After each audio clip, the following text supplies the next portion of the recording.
हाँ, अश्लेषा नक्षत्र है क्या? अश्लेषा नक्षत्र हमको पढ़ना है। अश्लेषा में ये देखो एनर्जी कैसी दिख रही है ना, एक फ़ियर्स सी एनर्जी दिख रही है।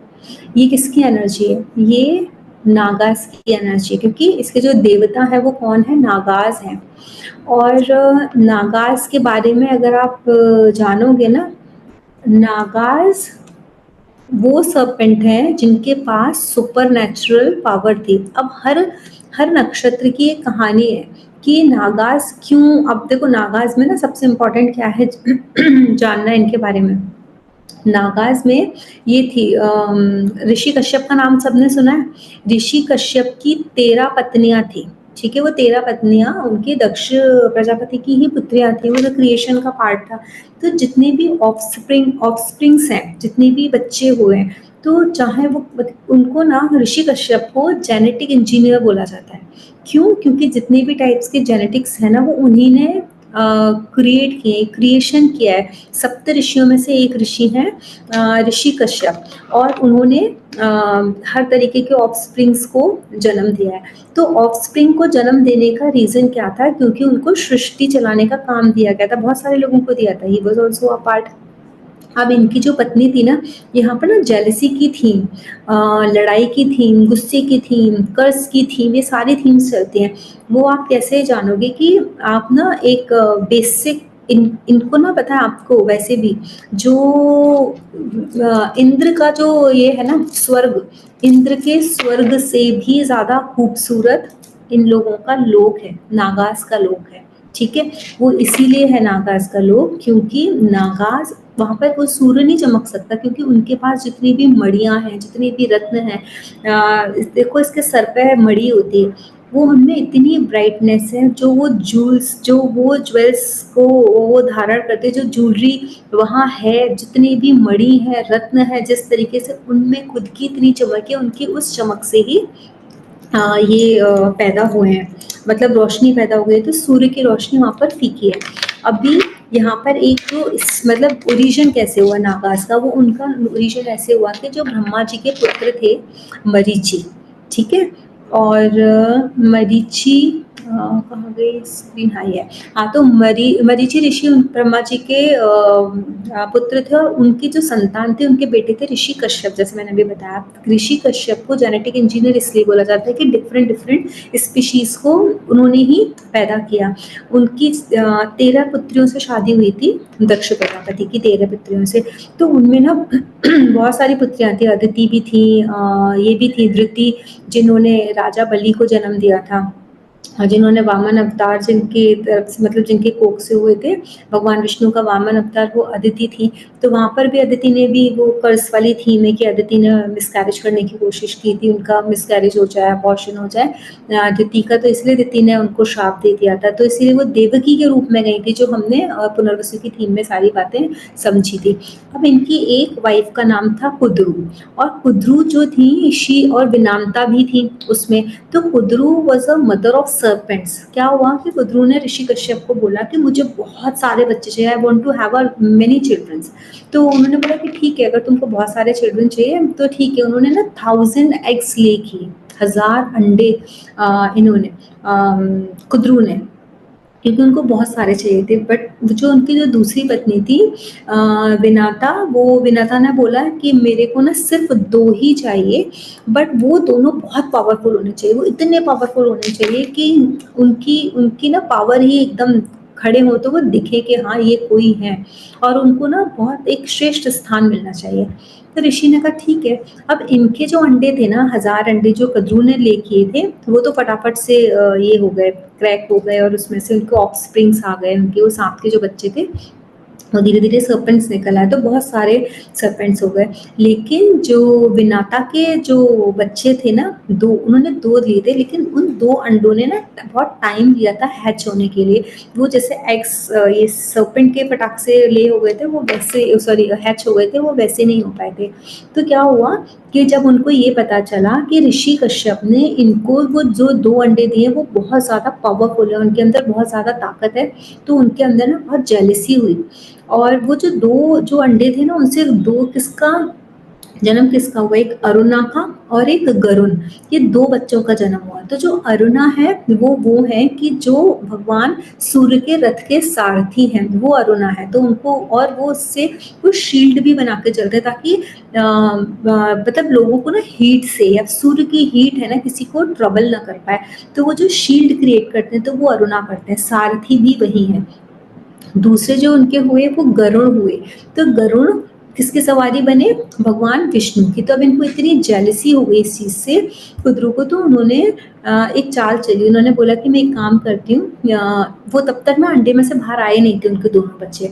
उन्होंने अपनी बहन को बोला और उनको बोल करके बोलती हैं कि तुमको ना, विनाता को, उनको बोला कि ये जो दूध का समुद्र है इसमें से ना घोड़ा जो बाहर आएगा उस घोड़े की पूंछ काली होगी। तो उन्होंने बोला नहीं ऐसा नहीं हो सकता, क्योंकि वो दिव्य होगा, वो घोड़ा जो होगा, वो जो आएगा वो भी व्हाइट कलर का ही होगा। तो उन्होंने बोला नहीं देख लेना। बोले अगर उसकी पूंछ काली हुई तो तुमको मेरा स्लेव बनना पड़ेगा, और तुम्हारे इन दोनों बच्चों को भी। तो उनको तो 100% श्योर था कि नहीं होगा ऐसा। तो उन्होंने शर्त लगा ली, बोले ठीक है। तो इन्होंने अपने बच्चों को ऑर्डर दिया, जो 1000 उनके अंडे थे उसमें जो सांप बच्चे, उनके बच्चे निकले थे सर्पेंट्स, उनको बोला, बहुत डिफरेंट डिफरेंट वेराइटीज के निकले थे। तो उनको बोला कि तुम एक काम करो, जाओ और वो जो समुद्र से वो जो घोड़ा निकलेगा उसकी पूंछ में के बालों में इस तरीके से सब लोग घुस जाना कि वो पूरी की पूरी ये लगे, काली लगे उसकी पूंछ। तो उनमें से कुछ जो बच्चे थे ना, उन बच्चों ने ना बोला कि this is not morally correct, ठीक है। और कुछ बच्चों ने अपने माँ की बात मान ली। जिन बच्चों ने इनकार कर दिया था कि मॉरली सही नहीं है, करेक्ट नहीं है, I am not going to obey your instructions, तो उन बच्चों को उनकी ही माँ कद्रू ने श्राप दे दिया था। और वही वो श्रापित बच्चे थे जिनको जन्मे जन्मे जब यज्ञ हुआ था जिसमें भस्म किया था जो सर्पों को, उसमें उन्हीं बच्चों को उन्होंने सर्प के उस यज्ञ में ही भस्म किया था। और ये जो बच्चे थे उनके, ये उन्होंने अपने माँ की बात मानी and they get into the ocean of milk, और वो उसकी पूंछ से लटक गए। तो उससे क्या हो गया, वो शर्त हार गई उनकी बहन, और उन्होंने उनकी बहन को ये सर्वेंट बना लिया। इवन जब उनके वरुण जब पैदा हुए, अरुण जब पैदा हुए वो एग के अंदर ही थे, तभी से उनको पता चल, मतलब तभी से वो ऑलरेडी स्लेव हो गए थे, बिकॉज उनकी मदर ने प्रॉमिस कर दिया था। तो when he got a life, जब वो एग हैच हो गया और वो निकले बाहर, तो उनको इतनी गुस्सा आती, इतनी चिढ़ थी गरुड़ को सर्पों से कि मुझ क्या मैं ये स्लेवरी करने के लिए मेरा जन्म हुआ है, इस चीज़ से। इसीलिए वो चिढ़ते थे। इसीलिए तो गरुड़ दुश्मन होता है, ईगल दुश्मन होती है, सर्प की वो लड़ाई रहती है उनमें। तो इसीलिए ना वो हेटरेड उनके अंदर पैदा हो गए। तो एक दिन क्या हुआ कि गरुड़ ने उनसे पूछा, why I am telling you this, because it is going to get connect with the theme of Ashlesha nakshatra people. Ashlesha नक्षत्र में जब कोई भी प्लैनेट जाएगा, ये सारी जो एनर्जीज है ना वो उस प्लैनेट के साथ कनेक्ट करके आप बहुत अच्छे से डिकोड कर पाओगे। तो अब यहाँ पर क्या हुआ था, मैं कहाँ थी, हाँ, गरुड़ को बहुत चिढ़ती। तो गरुड़ ने वो नागा से पूछा एक दिन, और उनको बोला कि मुझे ये बताओ कि मुझको ऐसा क्या करना पड़ेगा, ऐसा हमको क्या करना पड़ेगा जो हम इस कर्ज से मुक्त हो जाए, जो तुमने हमको ये सर्वेंट बना के रखा है हम लोगों को, हम उस चीज से निकल जाए। तो उन्होंने कहा कि ठीक है, हमारे लिए सोम लेके आ जाओ, मतलब अमृत लेके आ जाओ, तो हम तुमको छोड़ रहे हैं। तो गरुड़ ने कहा ठीक है। गरुड़ गए जहाँ पर भगवान हैं, सारे गॉड्स हैं, तो वहाँ चुपचाप जाकर के ना उन्होंने लेकिन इंद्र के साथ ना कॉन्स्पिरेसी कर ली थी। उन्होंने इंद्र को पहले ही बता दिया था कि ऐसे ऐसे नागास हैं, मुझे तभी मुक्ति देंगे, निकलने देंगे उसे जब मैं इनको नेक्टर ला करके दूंगा। इतनी ही सिर्फ शर्त थी कि मुझको अमृत ला के देना है, कि पी लेना है, क्या करना है, कुछ नहीं था। तो उन्होंने पहले ही इंद्र के साथ बात कर ली थी। तो इंद्रदेव ने कहा ठीक है तुम जाओ लेकर के, और उन्होंने भगवान के बीच में से चुपचाप से उसको, गरुड़ ने उसको स्टोल कर लिया, मतलब चुरा लिया था, नहीं stole, and he went and he gave immediately to Nagas की ये ले।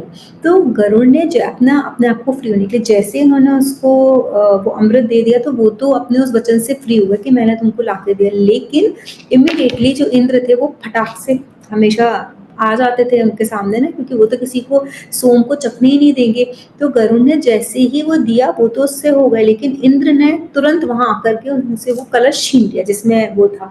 तो जब उन्होंने वो छीना, तो वो उसकी जो कुछ बूंदें थी अमृत की, वो किसके ऊपर गिर पड़ी, कुशा जो घास होती है ना, जिसका कुश का हमारा आसन होता है, हम क्यों बोलते हैं कुश का आसन बहुत पवित्र माना जाता है पूजा करने के लिए, किसी भी सिद्धि के लिए, किसी भी पूजा के लिए कुश का आसन बहुत इंपॉर्टेंट होता है। तो कुश के ऊपर क्योंकि अमृत की बूंदें गिरी थी, इसीलिए that grass is considered as a very auspicious to perform any religious activity. लेकिन वो जो घास होती है कुछ बहुत शार्प होता है, एकदम ब्लेड जैसी होती है, लेकिन वो बूंद जैसे ही गिरी तो नागाज ने क्या किया, नागाज ने उसको तुरंत अपनी जीभ से लिक किया, चाटा। तो जैसे ही चाटा तो आपने देखा ना सांप के ऐसे दो जीभ होती है, फोक्ड टंग है उनकी, तो जैसे ही उन्होंने चाटा तो वो कट के ना कुछ ने कट गया और कट के वो दो पार्ट्स में डिवाइड हो गई। तो दो इसीलिए वो दो पार्ट्स में। मैं हमेशा एक चीज़ बोलती हूँ कि जो अश्लेषा नक्षत्र वाले लोग हैं वो अपनी जबान से किसी का सेकंड हाउस लॉर्ड अगर अश्लेषा नक्षत्र में है या अश्लेषा में बैठा हुआ प्लैनेट किसी का सेकंड हाउस को देख रहा है, ये इंसान अपनी जिंदगी में जो भी मैनिफेस्ट करना चाहे वो मैनिफेस्ट कर सकता है। कहते हैं ना, कोई बोल देता है काली जवान, कोई बोलता है इसके मुंह में सरस्वती बैठ गई। 10th हाउस में प्लैनेट अश्लेषा में बैठा है और वो देख रहा है, अगर उसको 5th एस्पेक्ट पे जुपिटर है, राहु है, केतु है, ये 5th एस्पेक्ट होता है, सेकंड हाउस पे दृष्टि है, देख लेगा। 7th हाउस में जुपिटर बैठे हैं या कोई भी प्लैनेट अश्लेषा में बैठा है तो भी सेकंड पे दृष्टि है। तो मतलब आप जो बोलोगे वो चीज़ हो जाएंगी, क्योंकि सर्प की जिह्वा ने, जीभ ने किसको चखा था, अमृत को चखा था, उसकी वजह से वो दो हैं। इसीलिए दो जीभ भी हुई, तो एक जो है वो गंदा बोलने के लिए, कर्स करने के लिए, स्पेस करने के लिए, ब्लैक मैजिक करने के लिए, ऐसे मंत्रों को पढ़ने के लिए है कि जिससे आपकी ज़िंदगी नरक बन सकती है, क्योंकि उनके पास बहुत पावर है, पॉइजन है, वो जीवन में जहर भर सकते हैं आपके। अपनी बातों को वो इतनी कड़वी बातें बोल देंगे। ये चीज़ पे आप देखना, जिसका अश्लेषा सेकंड हाउस के साथ कनेक्ट कर रहा है वो इंसान कड़वी बात बोलेगा ही बोलेगा। उसको रियलाइज़ नहीं होगा कि उसने कड़वा बोल दिया, लेकिन उसकी बात ऐसी तीखी होगी कि सामने वाले को जहर की तरह चुभ सकती है, सकती नहीं, चुभ जाती है। ठीक है, क्यों? क्योंकि वो सर्प की जीभ है वहाँ पर, वो वहाँ पे सेकंड हाउस में जाके टकरा रही है। समझ में आ रहा है? तो अभी क्या हुआ कि अब वो जैसे ही उन्होंने उसको लिक कर लिया उसके ड्रॉप्स, तो वो वैसे तो कट गई लेकिन वो लोग बहुत ज़्यादा पावरफुल बन गए तुरंत, और पावरफुल बन गए। तो अभी यहाँ पर एक चीज़ क्या हुई, इनहेरिटेड, इन सर्पों के अंदर क्या आया, inherited. Why I have use this word inherited? Inherited वो होता है कि जो हमारी पहले से चला रहा है, उनको कंसीव करने के लिए उन्होंने 1000 एग्स के लिए बोला था कि मुझे बहुत सारे बच्चे चाहिए, लेकिन उनके दो पावरफुल बच्चे देख के उनके अंदर जलन की भावना आ गई थी। तो अश्लेषा नक्षत्र में जलन है, जेलसी है, वो सामने वाले से बिना किसी बात के, अगर उनसे ज़्यादा कोई स्ट्रॉन्ग होगा ना तो वो तुरंत चिढ़ने लगेंगे, जलने लगेंगे, उनके अंदर ये हैबिट आ जाएगी। अब नागास का जो 7 लोक है ना हमारे, उन 7 लोकों में जो सबसे नीचे जो बॉटम वाला जो लोक है ना, दैट इज अ लोक विच बिलोंग्स टू नागास, क्योंकि वो सबसे नीचे है। और जैसे मैंने बताया वो इंद्र के स्वर्ग से भी ज़्यादा सुंदर, उससे भी ज़्यादा वहाँ पर ऐश्वर्य वहाँ पर है। सूर्य की चमक की ज़रूरत नहीं, वो नीचे इतना ज़्यादा चमकता है कि सूर्य अगर आके अपना प्रकाश भी देंगे तो भी उनके प्रकाश की ज़रूरत नहीं, जबकि वो इतनी डेप्थ में है। इसका मतलब क्या है कि ये जो सर्पेंटाइन पावर है ना, इसके पास ना बहुत कुछ है। ये अश्लेषा नक्षत्र के पास ऐसे बहुत सारी चीज़ें हैं जो वो कैरी करके लेके आए हैं। बहुत स्ट्रेंथ है, वासुकी है, आपको पता है वासुकी, वो मैं भी सीक्वेंस टूट जाएगा बताती हूँ। तो इन लोगों के पास क्या है ना, बहुत ज़्यादा पावर है। इन लोगों के पास एंड्योरेंस पावर भी बहुत है, सहन शक्ति भी बहुत है।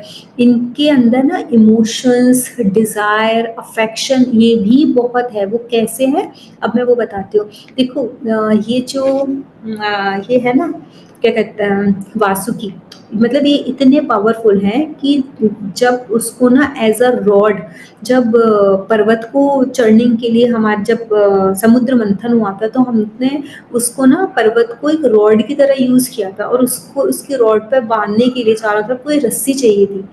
वो रस्सी इतनी पावरफुल कहाँ से आएगी, तो किसी ने किसी के पास वो चीज़ नहीं थी और देवताओं को समझ में नहीं आ रहा था कि अगर इस समुद्र का हमको मंथन करना है तो उसके लिए हम रोक कैसे लाएंगे। आप एक थोड़ी सी देर में एक मटकी में आप दूध डाल के उसको सॉरी दही डाल के उसको मथोगे तो उसका मक्खन निकालते निकालते हाथ थक जाते हैं इंसान के। यहाँ तो पूरे समुद्र का मंथन करना था तो कितनी पावर चाहिए होगी। तो सबने सजेस्ट किया कि वासुकी को। अब गरुड़ को तो पता था कि ही हैज़ दैट पावर, तो उन्होंने बोला मैं तो अपनी बीक में अपनी चोंच में सारे सांपों को पकड़ के लेके आ जाता हूँ। तो मैं ये नीचे 7 लोगों में है, नीचे इतना नीचे है, तो बोले फटाफट चाहिए एकदम इमीडिएटली अभी। तो उन्होंने कहा ठीक है मैं जाता हूँ लेके आता हूँ। वो गए तो वासुकी ने बोला मैं तो बोले वासुकी से बोला कि चलो मेरे साथ। फिर उन्होंने कहा मैं तो नहीं लेके जाऊंगा, तुम तो उठा लेते हो ना अपनी चोंच में, उठा लो मुझे ले चलो, क्योंकि मेरा भी मन नहीं है जाने का, हिलने का यहाँ पर। तो उन्होंने बोला कि ठीक है। गरुड़ ने बहुत कोशिश की उठाने की बट वो उठा नहीं पाए, उतने ही इट वॉज सो हैवी। तो फिर उसके बाद वो खाली हाथ जब देवताओं के पास आए तो भगवान शिव ने अपना हाथ आगे कर दिया और वो समुद्र के अंदर वो हाथ उनका गया। वहाँ पर जो उनका जो लोक था जो सबसे नीचे वहाँ पे नागलोक में उनका हाथ पहुँचा। तो वासुकी खुद उठ के भगवान शिव की कलाई पर एज अ ब्रासलेट वो आ गया। तो सोचो भगवान शिव कितने पावरफुल है, उनमें कितनी कितनी स्ट्रेंथ है कि जिस जिस वासुकी से उसको मत दिया था वो एज अ ब्रासलेट भगवान शिव को, कितना विराट होगा ना उनका हाथ। तो भगवान शिव ने अपना हाथ दिया तो उस पर वो ब्रेसलेट की तरह लिपट गए और भगवान शिव ने निकाला और वो आ गए और उनका फिर यूज़ हुआ वहाँ पर। तो इसका मतलब क्या है, और उसके बाद क्या हुआ, तो शेषनाग है। शेषनाग शेषनाग को जब भगवान विष्णु को उस समुद्र को अपना समुद्र में विश्राम करना था, तो उन्होंने कहा कि श्री हरि तो गीले हो जाएंगे तो उनके लिए उनको सॉफ्ट बेड चाहिए, ठीक है। तो शेषनाग ने अपने आप को कॉइल्ड किया, अपनी शैया बनाई गोल और उस पर श्री हरि को बोला कि आप इस पर विश्राम करो ताकि ये सॉफ्ट रहे, आपको चुभे ना, आपको परेशान ना हो, समुद्र का पानी आपके ऊपर ना आए। और उनके हजारों जो हुड मतलब अपने हजारों सिरों से उनको पूरा ढक लिया कि कहीं से भी कोई भी चीज़ उनके ऊपर ना आ पाए। और भगवान विष्णु आप देखो भगवान विष्णु वहाँ पे गरुड़ भी, हालांकि वो सांप एनिमी है गरुड़ का, ईगल का, वो एनिमी है, उसके बाद भी भगवान विष्णु की शरण में जाकर के वहाँ पर दोनों हैं, वो द्वारपाल की तरह वो भी, और वो भी रक्षा कर रहे हैं भगवान विष्णु की, उनके ऊपर कुछ आए ना, अपना अम्ब्रेला की तरह वो खुले हुए हैं। तो एक चीज़ तो इससे ये चीज़ मिलती है कि आपका कोई दुश्मन भी अगर हो ना, आपका दुश्मन भी आपका बाल बांका नहीं कर सकता अगर अश्लेषा नक्षत्र का कोई भी प्राणी भगवान विष्णु की शरण में चला जाए। किसी का 10th हाउस लॉर्ड बैठा है अश्लेषा नक्षत्र में और if that person has gone in the shelter of Shri Hari, तो वो उसका कोई दुश्मन कुछ बिगाड़ ही नहीं सकता, बशर्ते वो सश्लेषा नक्षत्र को पॉजिटिवली अपनी लाइफ में मैनिफेस्ट कर रहा हो। कैसे पॉजिटिव और नेगेटिव मैनिफेस्ट करते हैं मैं वो भी बताती हूँ। अब यहाँ पर ये थीम क्यों आती है कि इनके अंदर एंड्योरेंस पावर बहुत होती है, ये इमोशनल होते हैं, अफेक्शनेट भी बहुत होते हैं। वाई, ये तो सांप है ना, सांप कैसे अफेक्शनेट हो सकता है, लोग बोलेंगे होते हैं। एक स्पेसिफिक देखो, आप ये देखो ना, शेषनाग भगवान विष्णु की शैया बने, ठीक है।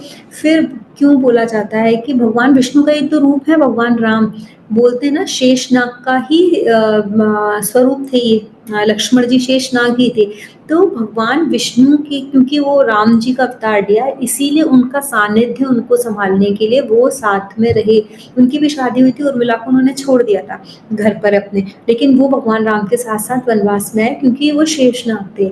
ऐसे ही बलराम को भी बोला जाता है कि वो भी शेषनाग का ही अवतार है और भगवान श्री कृष्ण वो भी भगवान विष्णु का ही अवतार है। तो वहाँ पर भी ऐसा एल्डर ब्रदर, वो एल्डर ब्रदर बन के वहाँ पर चले गए उनको प्रोटेक्ट करने, लेकिन हमेशा इन्होंने साथ नहीं छोड़ा। तो अश्लेषा नक्षत्र वाले ऐसे होते हैं कि अगर इनका नक्षत्र अच्छे से काम कर रहा है, अच्छे से इन द सेंस पॉजिटिवली काम कर रहा है, तो अश्लेषा नक्षत्र वालों का ये इंसान ना अपने दुश्मनों के लिए भी करेगा। ऐसा नहीं है वो अपने दुश्मनों को भी कभी ऐसा नहीं करेगा कि अपने दुश्मन है तो उसके साथ दुश्मनी निभाए, वो उतनी ही निभाएगा जिससे उसको तकलीफ ना पहुंचाए।